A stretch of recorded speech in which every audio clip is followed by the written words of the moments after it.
Welcome to the Black and Unblending podcast, where we discuss the internal family systems model through the Black experience. Introducing Kayla Bell Consolver, licensed mental health counselor, Alicia Jackson, licensed professional counselor, Linda Mayepa, traditional doctor of African medicine, and Shanika Williams, licensed clinical social worker. This podcast is for learning purposes only. This is not medical or mental health advice. Welcome everyone back to our third episode of Black and Unblending, where we take a look at the IFS model, internal family systems, through the experience of the Black experience, which we know is not one thing, it's a myriad of things, and that's why we have these beautiful minds here with us to talk about today, legacy burdens. I'm so geeked for this conversation. First we get started, talk about our parts party. Yeah, checking and seeing, or if there's even been partially been in communication with today or recently, and yeah, what they've been talking to you about, checking in with what's here. Yeah, I'll start us off. There's definitely a part of me that's like tired. It's finals week around this time. So I say either things are eventful or uneventful. And so my parts are kind of prepared for things just to be out of the ordinary. Just so it could be an exhilarating time or a very stressful time for a lot of people. So my parts have been just holding a lot as the end of the semester comes. And so feeling a little scattered, figuring out a whole lot. My schedule isn't really normal. Get lots of emails, lots of phone calls. So that's kind of what's happening in my system. So my parts are just happy just to have a moment just to rest and settle in. I think we were even talking about that, Linda and I, before I jumped in on rest and like this idea of rest and work. So just, yeah, listening to like when our jobs require more, pulling in like this busy season. Guess I'll go next. Mm-hmm. It's Shanika. I've been noticing like there's this part of me that shows up when stuff is happening and it's like letting me know we don't have to pick it up. So whether it's someone saying a comment, um, someone saying something out of pocket, it's like we just pause and notice it and then I'm like, okay, I don't know what that means. Right? So just the noticing of like how freeing that is for my system to not make meaning of something that we don't have to make meaning of and not picking up stuff that don't belong to us. Like it allows me not to have so much debris not on me. Um, and it just feels so freeing. Like I'm less reactive. Like I notice reactivity sometimes, but this part just really just whispers, "Oh, we don't have to pick that up." I'm like, you know what? We don't. So yeah, I honor that part. Mm-hmm. Let's Velcro. Mm-hmm. Hmm. That's awesome. I actually resonate a lot with both Shanika and Kayla's shares because specifically about like what's my capacity for? Like, am I reserving it as Kayla is? Am I really sinking into the fact that I don't have to dive into my capacity all the time? And Mm. yeah, I've just been I have a lot of parts up because I have been reserving a lot of my capacity and I didn't have to. I was so surprised at how much of my capacity was available for others that was way beyond what I needed to be doing. And so uh, there's a lot of parts coming up around that. And I'm really asking, do I need to respond to just about everything as I kind of settle into what is for me, what what is for me right now, and Mhm. It's a good feeling. I've been through this before, and there was a lot of grief then. But now it's so exciting because I know that peace that comes from not picking up anything that I don't have to, that isn't mine specifically, that isn't mine to pick up. Like, I'm not alone. I got people. We're all here together, all doing our thing together. And, whether they're the other adults or the young people, it's really beautiful. Um, like readjusting my identity as a wife and mother to actually reserve more capacity for myself, which I thought I was doing really great with, and I was, but there's even more. There's even more. It's like, oh, yeah. So lots of parts, lots of conversations happening inside around that. I resonate deeply with that. I don't have to go into my capacity. It's not something I always think about. Appreciate that. I think I'm noticing just a lot more excitement about like this next chapter of my life. It feels good. It feels really good. Like there's a lot more trust where there was like parts of me before that just like doubting me and like but like, do you know what you're doing? And so now it's just there like there's just a lot more excitement and like trust in leaning in and being open to taking more like risks than I Mm, normally would.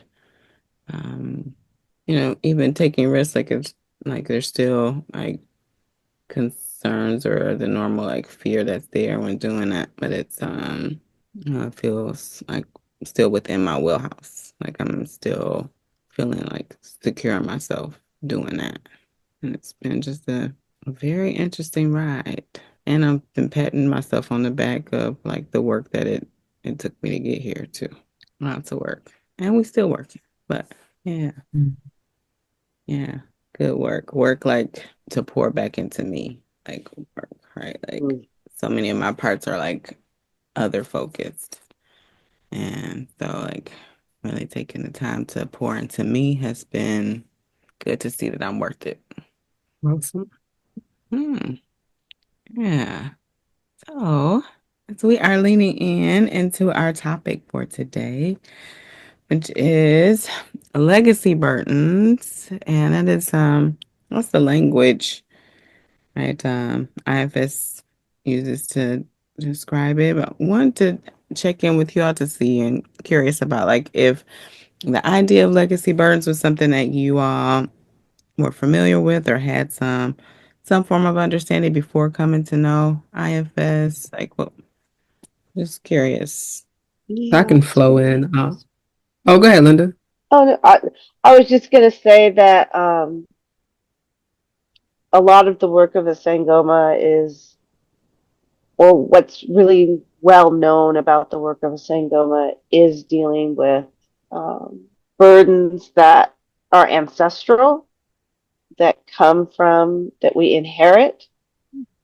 Um, and so, in that sense, yeah, I was familiar with it. Not at all familiar with how IFS approaches it, though. Mm, So that was interesting. Mhm. Yeah, I was gonna piggyback, probably say pretty similarly. Like I had different language for what it was. Um, have been understanding and studying like at least racial trauma for a hot minute, and then was always aware of like generational themes and patterns and epigenetics. So when legacy burdens came up, it's like, oh, it just gave me another name for what we already knew.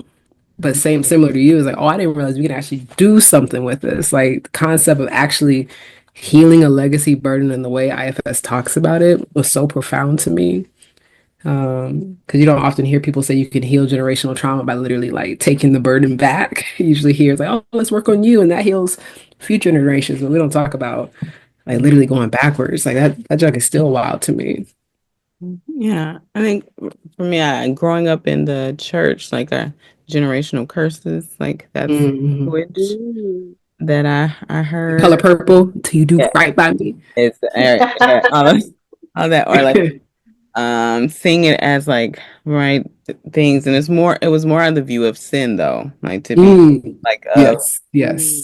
of sin that's passed down through generations, like Mm, not through the like a trauma informed lens, like your name and Caleb, like trauma that yeah. is passed down through generations and epigenetics and yeah, and I even had like there was a part of me that didn't really fully like grasp legacy burdens when even when I came into IFS, like it felt like um there was a part of me that's like, no, this is the society. Like the society is trauma. Like it's trauma. Okay, Right. don't put that on my legacy. Like a part was like defending that. And I get where that part's coming from. And it feels like, like the legacy piece, is so um like it's clear to me about what IFS, using that language of how like people in our bloodline like are carrying their experiences, and especially for us as Black people, like carrying all the trauma that our people have gone through and how that shows up and how we interact with each other. It was, yeah, transformative. Flowing. I'm glad that Alicia, you brought up the generational curses because that's what was showing up like for me. Like, oh, I kind of like remember it in this way. Um, I think it was something I more so just noticed but didn't have language for. Like just wondering like why things were the way they were. Why were people just okay with the cards that they were dealt in life? Um, this I guess this curious part of me that just always was like, I don't want to be like that. I don't want to continue to carry this on, or pass this down to my children. Um, so I think like the approach that I was taking, looking back, I was doing a lot of work trying to heal my family, right? Um, and trying to show them like the way, like, hey, this is what, you could be doing, like go to therapy, right? Um, but in a way I can recognize how heavy that felt, like just being like the peacekeeper or um the one that people would come to when there was like, like problems and stuff like that. So being able to now like know like, oh, like this is something that you can carry, or it's something that you could be born with, because it kind of makes sense why it's like, um, how do I end up with so much stuff that don't belong to me? Like, how do I have like, why does my body respond to situations that I never experienced in this lifetime? Why are there memories? Like it can just, go into so many things. But I think IFS helped me to get curious about it versus, oh, that's, a demon or something in you that's showing you that, Right. or Mhm. like you don't want to go there, you don't want to explore that, you just need to pray about it and it'll go away. And I'm like, well, what about when it doesn't go away and it Mhm. like still shows up, right? So even that piece, like I think IFS introduced a way of like, oh, I can kind of get curious about this, because then in following my curiosity, I can learn what I want to do with it versus what people are telling me to do with it. Right. So, Yeah. So for those who aren't familiar, how would you all describe legacy burn? Say if someone just come across our podcast and push play, right? How and they don't know much about IFS, how would you all describe legacy burdens? Hmm. I say one of the analogies I tend to give my clients is imagine carrying like a backpack of like just stuff, right? That literally need to unpack, pun intended. And then you find out like when there's some heavy stuff, it's like someone adding bricks to it, right? That aren't yours. Like how heavy would that be? Right. And that's like what we carry in and around our bodies is like there's some stuff that we're carrying that's heavy, and then there's some stuff that was put onto us that we were expected to carry. It's not stuff that even we own, and it influences the way we experience the world around us and the world inside us. And so that's like a more anecdotal way I would describe it. Hmm. I like that analogy. Even to like, oh, yeah, we open it and like, oh, this, I didn't pack this. Like, I didn't put this, Right. I did not put this in this book bag. And it's taking up some space, right? I wish I could have some other junk. Yeah, Yeah. yeah, hmm yeah, yeah. To looking at, I think just naming the parts of us, like I think sometimes we'll have like this, our need to do something and really not even understand, not really even fully understand like why it's feeling so big. Why is it feeling so big? It just doesn't make sense to me. Like you wonder like Mhm. why am I doing this in this way? Why does it not making sense? It's like it feels like there's a bigger reason why. And usually like when that's you're feeling that pull, it's usually like there's something else in there that's connected to somebody else's story, right? That's like playing out that you may not even have even any inkling or understanding of why that's happening. Really, yeah. It, it's so surprising. I think sometimes when we sit with legacy burdens and see um, hmm, how common Mhm. how common they are. Um, a part of me gets really passionate because as we're seeing in real time, people try to talk about how, like, oh, Jim Crow was so long ago, slavery was so long ago, Right. and stuff like that's not impacting us. And I learn something every year about how something that happened back then is still like impacting us like today. And it's not have to even be like it's just they're like legacy burden related, but it's just like something that impacts us today. Like an example of it was like I learned that the reason why most black people, right, the stereotype that we like well done steak. Have you guys heard about why that is? Yours? Is it because of they used to serve them like expired meat and junk? Yeah, yeah, yeah. Mhm. The butchers would sell, expired meat, and then they found a way to slow roast it to make Mhm. sure that all the impurities were cooked out. Wow, yeah. Yeah, and then that's like that. So like just something simple as that Right, yeah. that's still impacting us today, and we feel like the pains, and that is a pain because in Mhm. my mind I'm like somebody had to die, right, or Yeah. to find out that the meat wasn't good, Right. and then right, so it's just Hmm.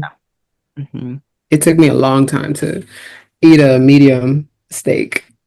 A hmm long time. And I didn't, now you say that, I never thought it was a legacy brand. I was like, yeah, I was like, I just worry there's something, even though everybody's like, this is quality. I was like, but I couldn't feel it as a part of me. It just felt like this is gonna make me ill. Right. I didn't even think of that, Kayla. Now you're saying it like I Yeah. feel, yeah, there's That's like how I feel about a lot of salt. What is it? Like shellfish and stuff like that as a part of me gets real hesitant around that. hmm, Mm, mm, because that is truly the worry, right? If we eat a Mhm. steak that's not well done, something bad's gonna happen to us.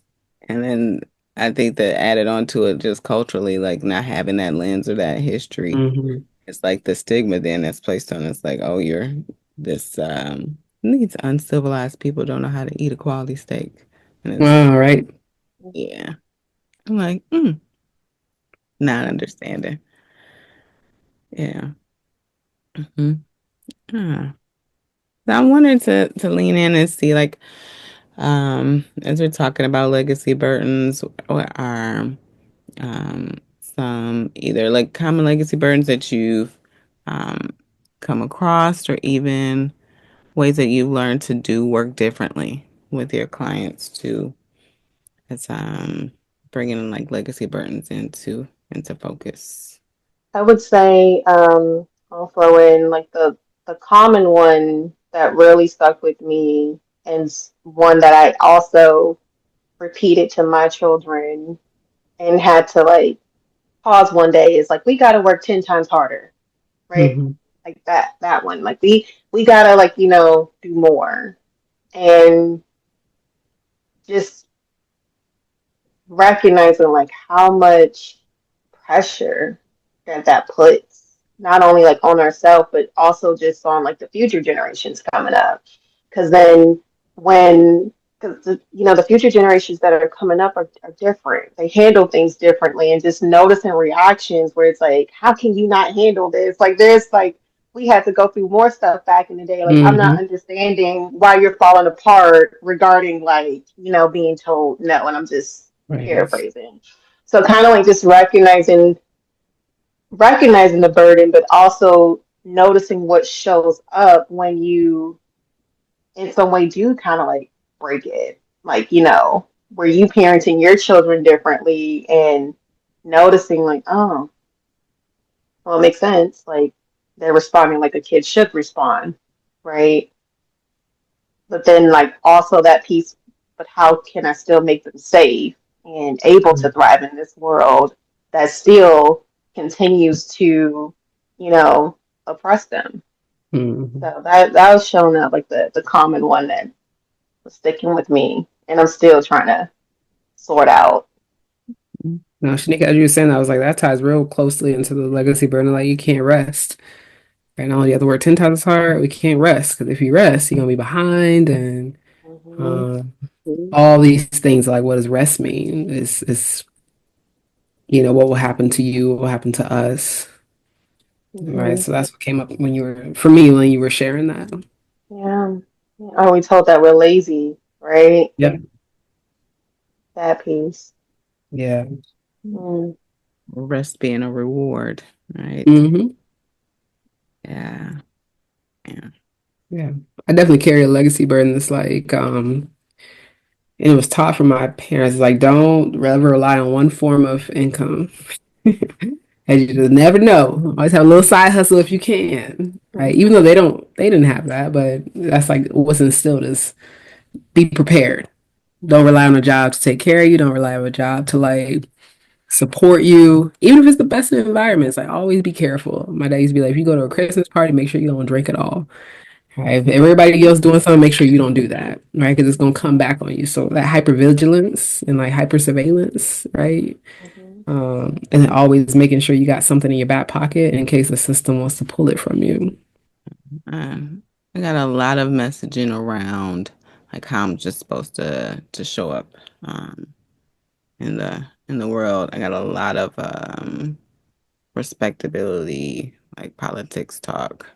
I remember when I first wanted to get locks, um, I had family members who were like in corporate America, and Mm. they were like, locks? No. Like it was, and this was before like the natural hair movement, all that stuff. Like I was like, yeah, I want to get locks. I was into poetry. It was like, my family, they're like, absolutely not. Mm. And it was just so, I was so confused, right, to even to like hear their response. But then, it's like, of course, they are in like corporate America, and this was like, in the 90s, and they, had to have their hair straight, had to present themselves in a certain way in order to be seen as equal as possible, right, to their peers, and then having conversations like similar conversations with my children, right, um about hair, and they're so shocked. Like my son's had locks, he's cut them and all that. And he's like in his 20s, can't believe that like there had to be a legislation put in place for to Right. protect locks, right? To like you just couldn't imagine like that can be a thing. But that's a lot of respectability politics, and I think even to this another legacy burden is like which is I think really big for us as Black women. It's like putting everyone else before yourself, Hmm.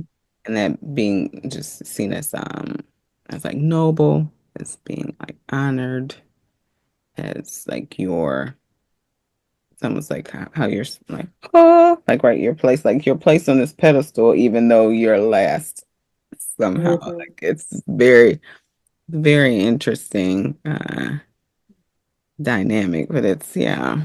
That Black Mamie. Mm-hmm. Hmm. Strong black Mm, woman, mm, right?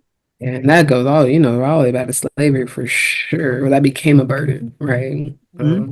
mm, Master's kids, your own kids, Everybody take partner, everybody, every responsible for everybody. And breastfeeding everybody. That was a yeah. whole thing. That's crazy. Mm-hmm. Mm-hmm. I don't know. I think often too, sometimes it it strikes me as interesting when people decide to come to therapy too, when there's a part of them that's like, okay, I need to talk to somebody. Like, and oftentimes like the thing that's pushing them is it feels like a legacy energy sometimes. So it's like especially for a lot of my clients who are Black women, they're like, I need to get this work done. I'm struggling. Like I can't do any more work. I'm like, oh yeah, like yeah, I'm just tired. I understand. Just Mhm. can't do any more work, and I need to. All right, and then um, and it's so interesting. Yeah, like this real fear, right? That's there. This part that's like really scared about not being able to get things done and not fully seeing like potentially like what's contributing to all of that. Like, Mhm. right? And like not realize like, oh, like that's the work. Like that's like that's what we're gonna right. And Right. Mhm.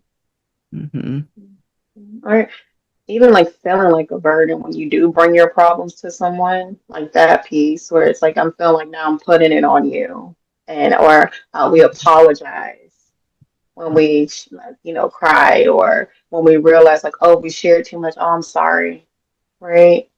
I feel like that's that relationship between like that caretaker and that right, and then feeling burden like you're burdening other people. So it's like that. Hmm. Hmm. Yeah. So it's like, oh no, so, Yeah, sorry. yeah. Yeah, I'm sorry to put so much on you. That's a huge space. So it's just grateful to be in in these spaces where we know like, oh, we can hold this together. Like, and it's not a burden to hear what you're holding or Mm-hmm. Right. to hear your experiences. It's not Hmm. labor Yeah. space. I'm noticing. I'm seeing you taking your time over there, Linda. I'm noticing you. Yeah, I was gonna ask y'all a question actually. Hmm. Um, because what I see is folks are open to legacy burden work when they can like directly understand the connection between whatever's showing up for them and like, oh yeah, mom was always like that or grandma was like that. Um, but when there's a disconnect between anything that they've seen or that they know, um, and the legacy burden that they're carrying, for me, that's that's when I say, okay, we won't start with IFS. We're going to start with ancestor work, and we're going to figure out like who who who has the problem here, and what is the story, basically the Mhm. meaning that's the story that's being carried through the family that's showing up, Yeah. in their life, in the client's life. And I'm wondering if you're encountering um, more people who can directly have a through line between that legacy burden that they're carrying, And how many people are showing up. They have no idea.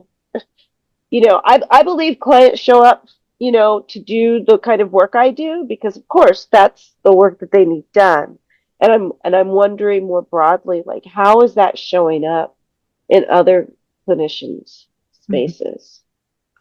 That's a really good question. I would say when I get folks that are coming because they recognize there's a lot of hurt that's happened in their family, that work is easier. Right? We're like, oh, we can already see that. But a lot of the folks I work with hold a lot of shame. So a lot of it Mm, is like what you're saying. And I think Nsinko was the one who taught me that all shame is a legacy burden, which like blew my mind because she was like, where did you learn to believe that about yourself? Right. So um from doing that work, that's been a lot of it, like let's actually understand this belief that you have. Let's hear a little bit more. Does it sound like it's your voice? How far back does this go? Did anyone else in your family have the same voice or show up in this certain way? So almost like helping to create, the landscape of where it came, and then they can do that work. But when people right. absorb and internalize the burden, that's usually been where it's like, oh, we gotta, because they hold on. Like at least Shane does. It's like this is mine. I deserve this. Like this is who I Mhm. am, right? Yeah. So that's Right. when Right. that becomes a little bit more challenging to say, oh, we can just say we know this where this came from, because then we're absolving some of that shame, and sometimes hearts aren't ready to release everything they've been told to believe about themselves. Mm.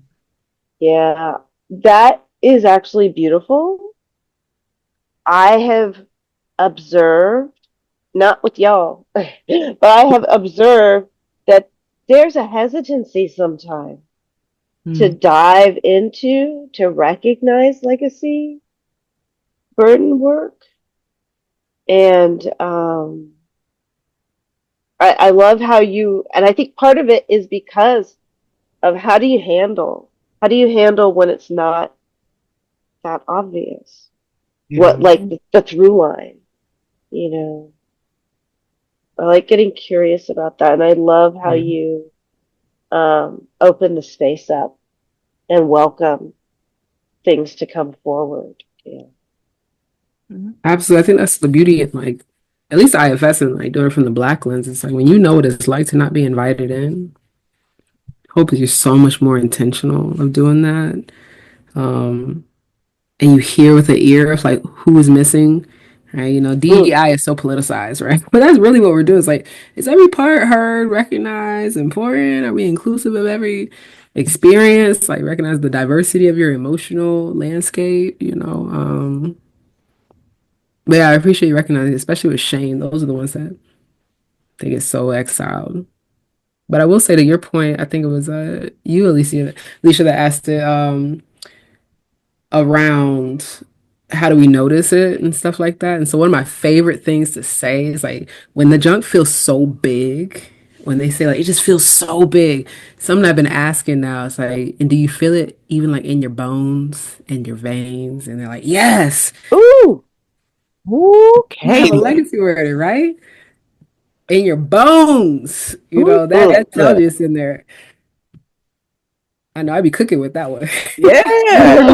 Yes. I mean, I'm smiling, like, but yeah, I know it's in your bones, right? Let's talk about that. yeah. So that's my favorite invitation into legacy burdens with folks. Is it in your bones? Kayla. That's yeah. Yeah. Yeah. That's Mm. mm-hmm. Same with that. Like, That's yeah, good. it is. That's so good. It's It is. nourishing. I think too sometimes where too people can be hesitant and rightfully so, right? Or parts can be hesitant about releasing legacy burdens is when things are happening in real time that are like like like re-invoking like the hypervigilance or what like give in this like state of like political uncertainty, unrest, like parts who are like, okay, we need to work because we don't know what's gonna happen, right? Like whatever's happening, or parts are like, I don't know about letting go of this burden, and so it's like it's really important what your name and Kayla, even like with the shame and like similar, just like allowing. right? Allowing a part to make that choice and like holding hope, like, hey, there's a this is happening, right? What you're Right. experiencing is like real. This is happening, and it makes so much sense. Why? Why you're afraid? And something I heard, ironically, Ann Cinco say, like, of too, when this happens, it's like if that's happening, that allowing or giving a part choice of like, Mm, and wouldn't it be, how would it be for us to be in present time, right, dealing with whatever's happening with more mm. resource, right? That's dope. I like that. Mm-hmm. More resource, and Yeah. giving that, yeah, parts option to choose to let go of, yeah, past things that they're carrying. Yeah. No, I love that because that speaks to a lot of the fear. Because it's like these things have been keeping generations protected, and you deal with the same stressor. Why would a part want to give that up?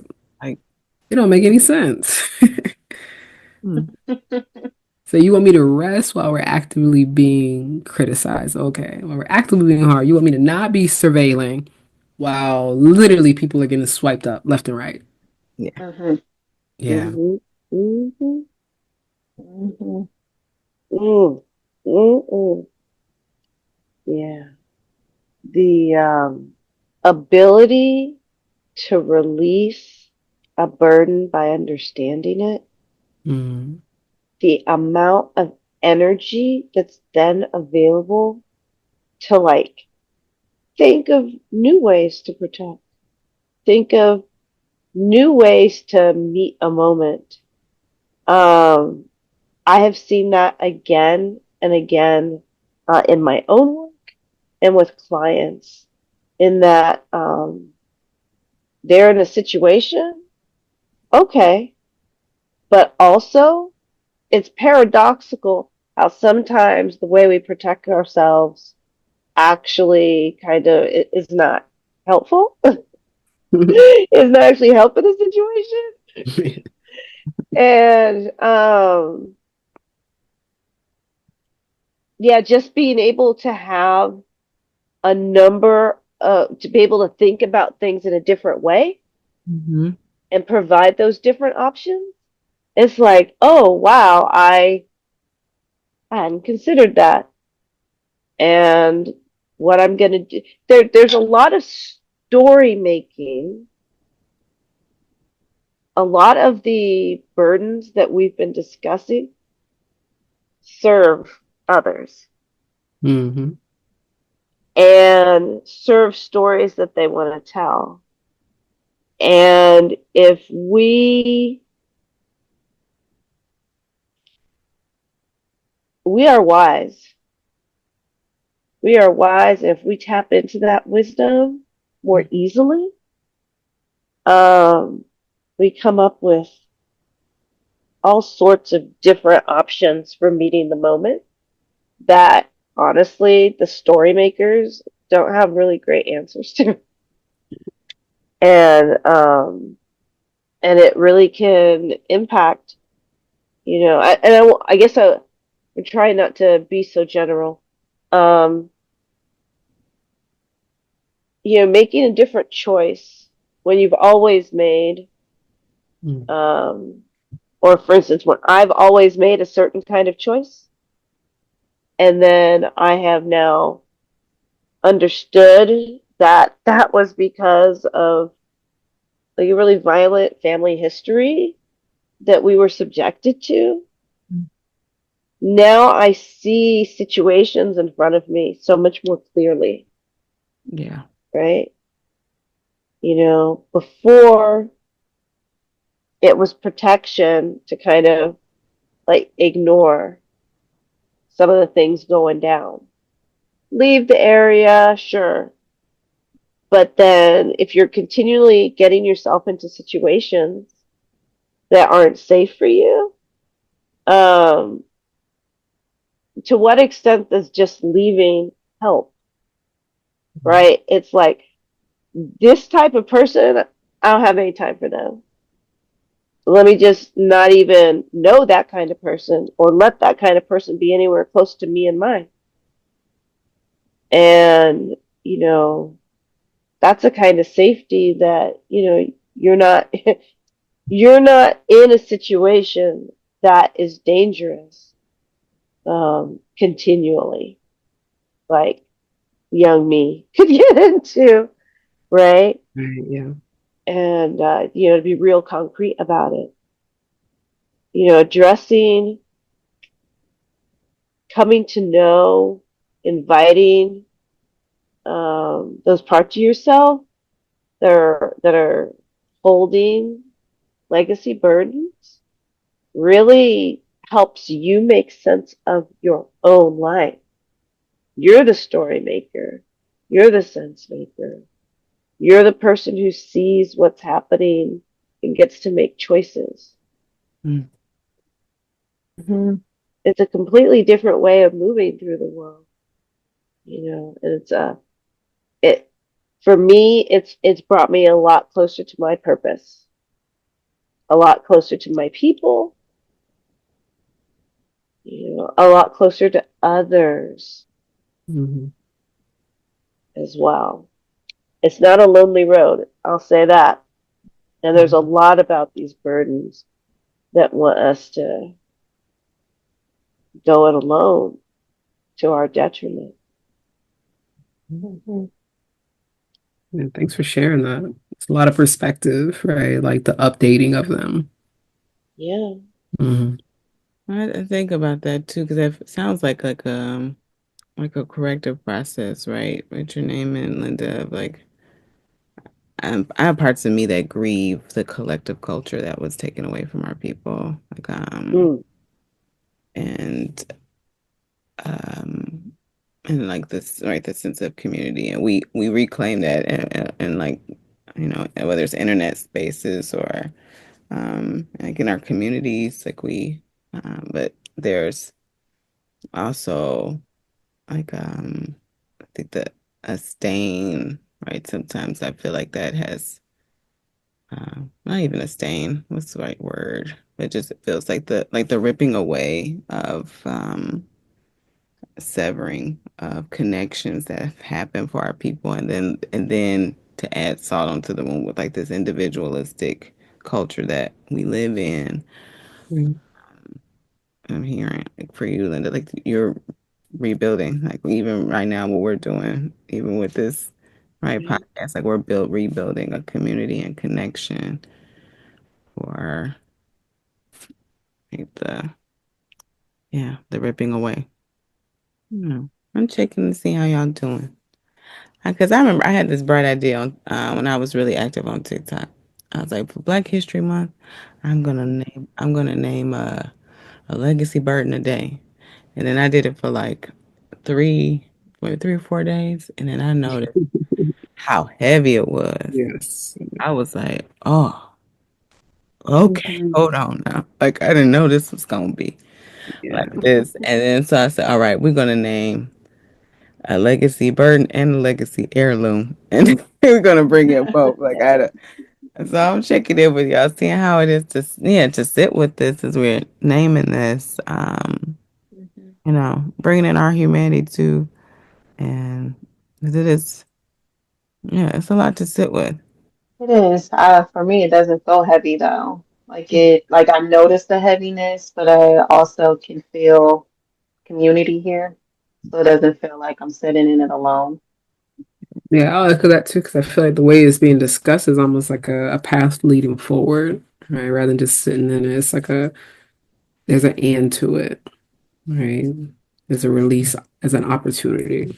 Right, right. We're naming it like that with the right the with knowing like there's a path to something different and a different way of being. Uh, and it's such a beautiful thing to be able to offer parts that I think too, because they just don't realize that they have a choice. Hmm. Um, Mm-hmm. not having to hold all of that. Yeah. One of my favorite things is those heirlooms or those legacy gifts. You know, part of an African traditional medicine, part of what we do is address, and I'll use IFS speak, legacy burdens to bring those gifts forward from the ancestors, you know, and there's a lot um, available to us when we allow ourselves to like come into relationship with the different parts of ourselves, the burdens that we've been carrying, and the gifts that we have. Mhm. Like my favorite part of the unburdening is the invitation back in. Like, what are the gifts that didn't have room or space? And it's beautiful to see whatever they come up with, right? Mm-hmm. Yeah. Should we talk about what unburdening is? Yeah. Yeah. And what that looks like, especially too, I think for us, it can look a little different. Too, and there's so much choice too around, Mm. right? How unburdening can show up. But yeah, let's talk about it. Well, now I'm curious, like the different ways people do it. Hmm. Now that you flew that in there. Yeah. Yeah. I think I was talking to Shanika, you about this too, even just after reading Tamila's book, When Parts Speak. Shout out to that if you haven't purchased that book, Mhm. you know.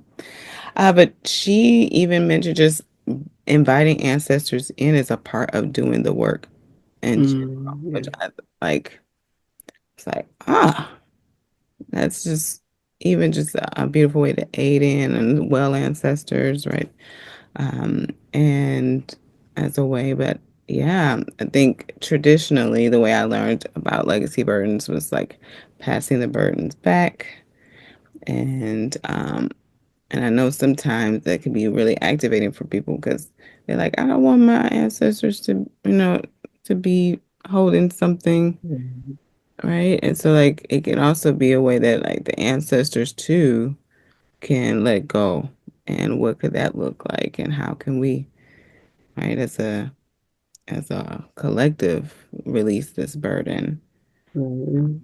Yeah, that wasn't even ours to hold to begin with. Um, You think about the burden of white supremacy on us as a people. Like Mhm. it, it runs deep. And yeah, Right. curious. Yeah, see if there's, especially with you, Linda, in your work. I'm wondering if there's different elements you bring in. Yeah, I am. So I do traditional IFS unburdening, but also do ritual based. So in ceremony, feeding the ancestors, Yeah, talking to the ancestors. They're a very active part of the unburdening.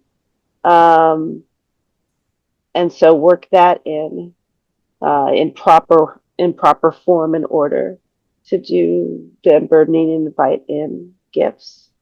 And that can be just its own thing, or it can even be through um, bringing in a new relationship between.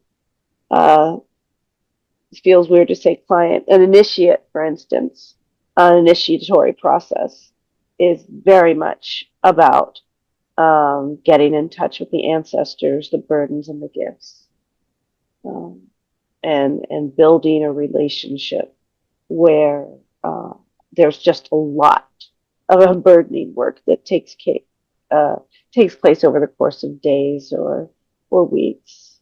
yeah, and rituals too. That's just a Mhm. tool to reclaim as well. Yeah. Mhm.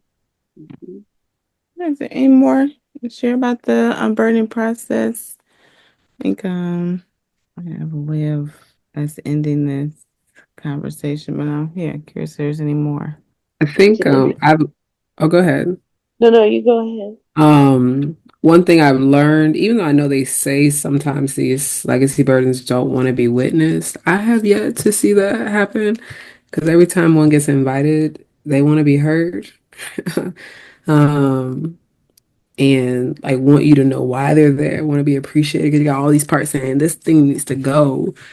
And so I found a lot of beauty in one, these parts don't want to leave, right? And so really when they feel honored and understood, and I think going to your point, Linda, they feel like I don't have to carry it like this. Right? There's hope, right? There's this updating that can happen. They tend to like release and I actually have learned like instead of releasing the burden, it was like, can we because in their system they often think like we're releasing this part. And so I've started even using like, can we release the pain that this burden is carrying? We want to keep the part, right? You're protective, you all these things, but you're doing this in this way because of the pain. Can we release that? Because I just learned burden just has landed differences when working with Black women. I don't know if it's because we're often seen as burdens, like what you said earlier, Shanika, but just finding different language to talk about what we're doing has actually been really helpful. So I learned just sometimes it's like you gotta spend a lot of time with the part that is releasing what's been happening to make sure that it feels okay and that you'll be safe. So I found myself negotiating a lot more than I anticipated, right, in the system. Mhm. Mm-hmm. Yeah, and the language too. Names Right. like that's Mm-hmm. so important.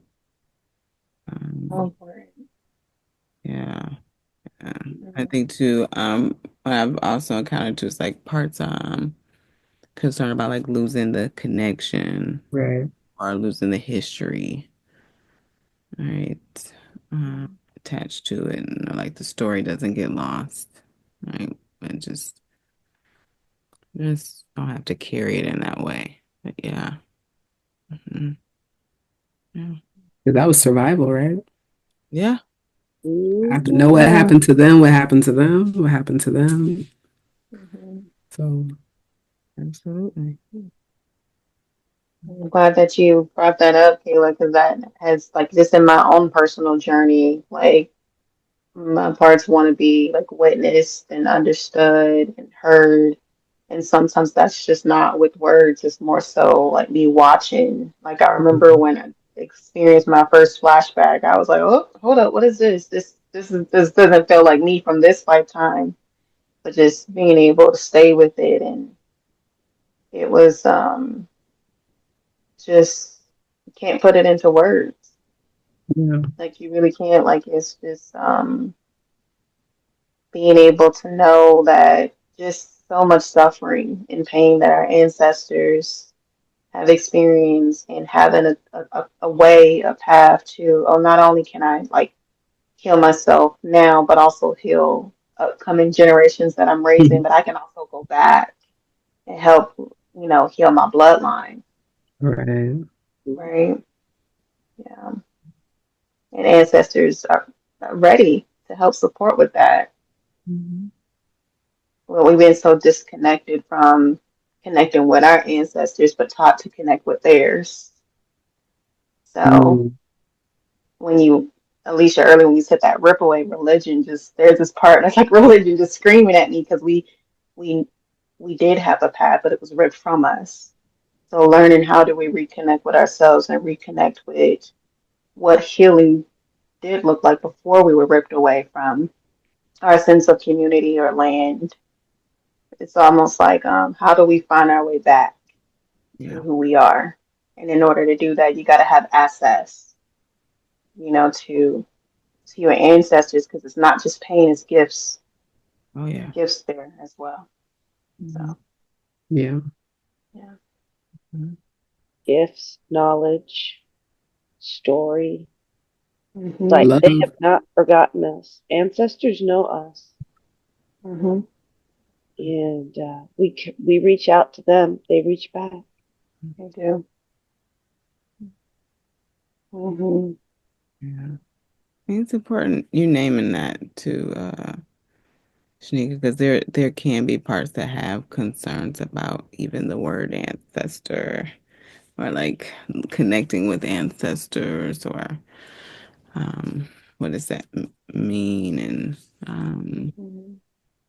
and so there can be like some learning about like what does that mean? Right. Parts who feel like ancestral worship means Okay.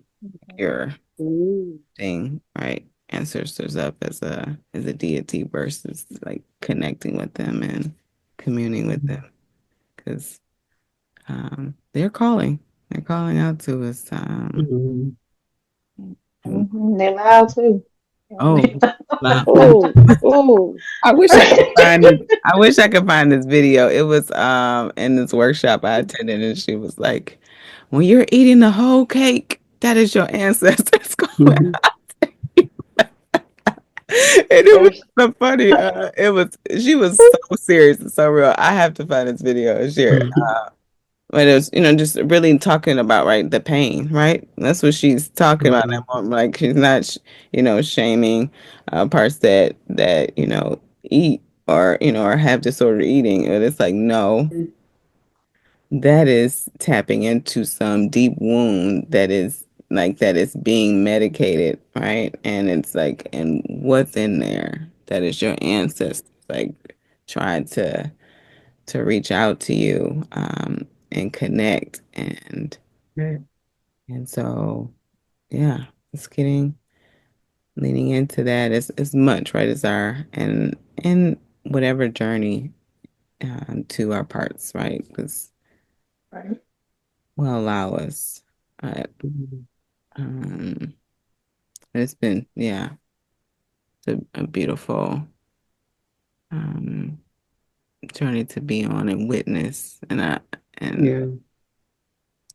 even what both of you are saying, Kayla and Shanika, like I just think about all the pain that wasn't witnessed Mhm. mm, for our people. Mhm. Mhm. Um, Francis Weller's the author of Wild Edge of Sorrow, and he talks one of the gates of grief is the love, like the places you never knew love. And I think about for us as a people, like just not being seen as human Yeah. and our pain not being like just seen as valid Mhm. or worth the time to like be acknowledged, like Mhm. Mhm. right, because this country is too consumed with the shame, right? They they can't acknowledge Yeah. the harm. Mhm. Like it makes real sense to me, like why there's parts like, no, you need to see this. You need to see what we went through. Mhm. Yeah. Yeah. Mhm. Now you said it makes you wonder if that should be a part of the process. So like they may not be witnessed. It's intentionally inviting it in. Like that just is expected. It's like before you release it, it's important to hear that part story mm, mm. and just make it a part of like the process. Yeah. So Mhm. Mhm. if somebody can tell Tamala that, I don't know if I'm gonna mess with her protocol.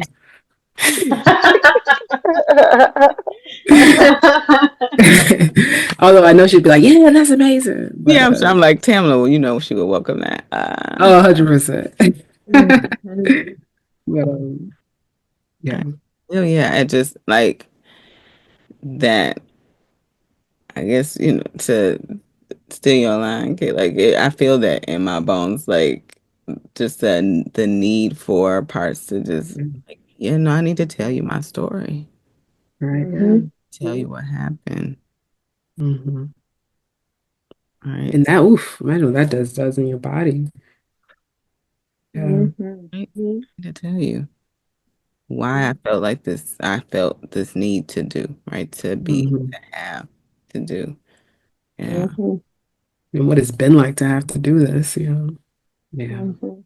So out of honor for our collective and our ancestors. Yeah, I'm just I had a part that I was noticing. I was like, well, we'll end with legacy heirlooms. I'm like, nah, That could be a whole topic in itself. we'll do that Yeah. another day. We Yeah. want we wanna Mhm. so I'm curious, yeah, what you all are as we think about our after party, right? Like what are we taking with us? For me, my system is taken with the importance of not only giving but providing choice. And I say that like both as a client and a therapist, and also just someone that is in community with people, like the power of that given choice, especially to those who didn't have choice. I think for me, I'll take away, that feeling of like hope, like hope that wasn't always there, but that there is now. And so it's hope that we don't have to keep carrying this in our bodies and our souls. So at least not in this way. Yeah. I take away the opportunity to invite, and I just really love what Kayla says, the pain.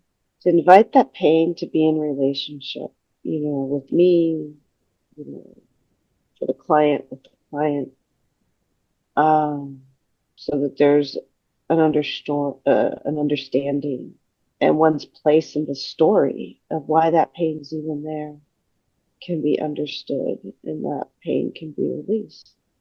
Just think I'm taking away so much actually. I'm just like how much our people went through and the power in us witnessing it, and two, how much they're really just yearning to connect with us, thinking, and then use like the fact that we have this tool and this model of like as a way to aid that um, in a way that's transforming our lives, but also like we also get to show up for them too.